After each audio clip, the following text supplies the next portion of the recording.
Hello chess lovers, I have an interesting game for you played by Tigran, Petrosian and Dunaev. The game was played in 1946 at URS Championship Under 18 in Leningrad, and during that tournament Petrosian scored impressive 14 scores. He won 13 games and drew 2 games and won the championship. Let's see how the game went on. Dunaev started with e4 and Petrosian went for Sicilian defense c5, knight f3 d6, d4, c takes d4, knight takes d4, knight f6, knight c3 e6. This is the Scheveningen variation. Bishop e2, a6, a4 preventing b5, bishop e7, bishop e3, queen c7, knight b3, b6, f4, bishop b7 putting pressure on e4 square, bishop f3 and knight bd7.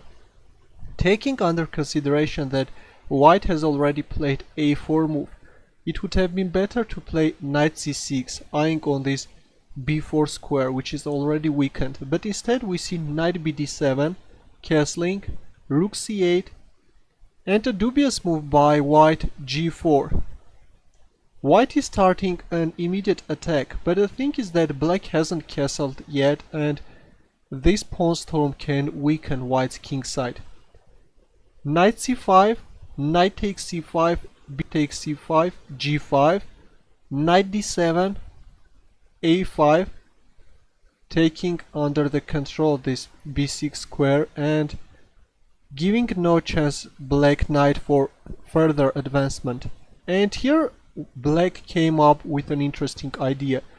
Rook b8, queen d2, and now comes bishop c6, opening up a space for the rook.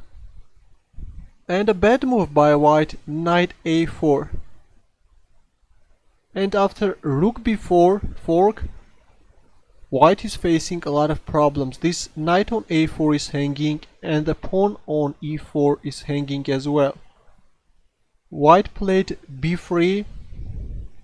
Let's go back. It would have been better instead of knight a4 to play immediately b3 in order to protect this pawn. But we see knight a4, rook b4, b3, and now Petrosian came up with another interesting idea. He took on e4 with a rook. It is also quite playable to play e4 with a bishop.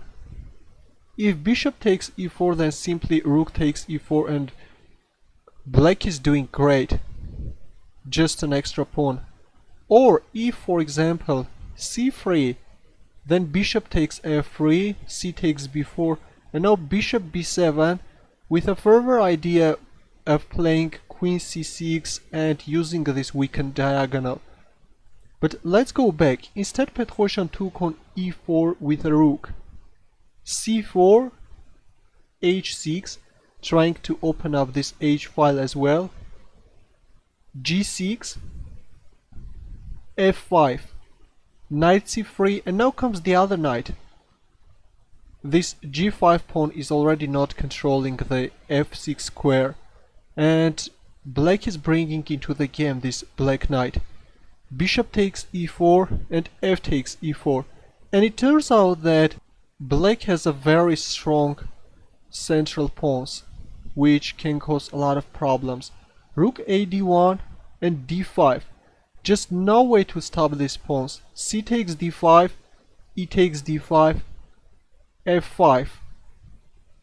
Now comes d4, bishop f4, queen c8, knight e2, and simply taking on f5.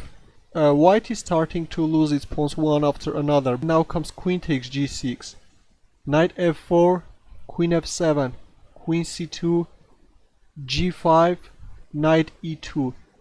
Well, if you play for example knight h3 in order to keep your knight, then queen e6. Again, if you play knight f2, then here comes e3 and knight d3, queen d5, and there is a checkmate into White's position is just hopeless. White played in this position knight e2, but after d3, White simply resigned.